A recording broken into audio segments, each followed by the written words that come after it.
Hi, this is a Gretsch 5420T.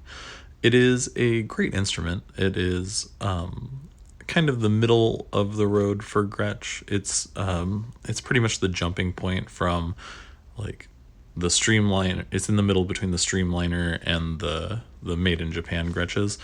Gretches are fantastic instruments. I really like them. They're kind of like used cars. You gotta kind of wear them up and then they hum forever, and they just have like this really distinct sound that you can't really get from other guitars. This guitar is pretty sentimental to me. I took it across country to when we built a trailer and drove to Indiana, and I played this guitar under Mount Rushmore. It was pretty cool. I've done some modifications to it. I took the Bigsby off of it. I'm gonna probably do a little bit more modifications to it, but it sounds a lot better than it did when it had the Bigsby on. So it has a three-way switch. It's like a 5-ply maple body. It has a maple neck. It's like a U-shaped neck. It has 22 frets. It's a 12-inch radius on the fretboard. The 2016 model is the first model that they did where they pinned the bridge down, because usually with Gretches, you would have to tape it off when you change strings, or else your intonation will be off. So they pinned the bridge, so you don't have to do that with this one, which is great. It has like a three plot, or like a three, I don't know what you would call it, like a three ply binding, I would say. I don't know. It's like white, black, white, and then they bind the back. They bind the neck. They bind the headstock. They don't do the back of the headstock, but that's fine. But it has like a U-shaped neck. The neck feels really good. It's like a gloss finish and has like a lot of character and sparkles on it. You can see open gear tuners.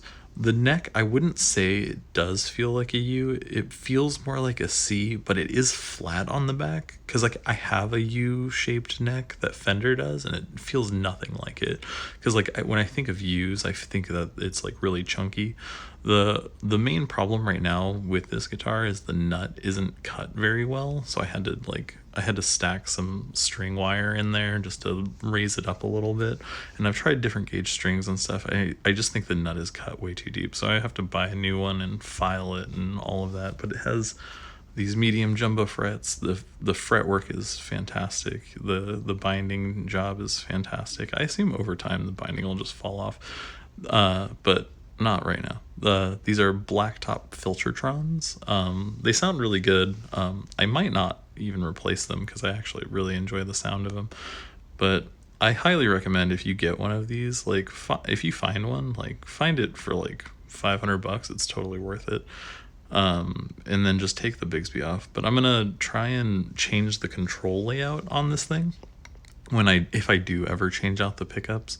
It has 3 volume pots and then 1 tone pot, so I want to kind of change it to where the horn will control the neck pickup, and then the other volume will control the bridge volume, and then have 2 tone pots, because I think that the sound of it will be more dialed in that way.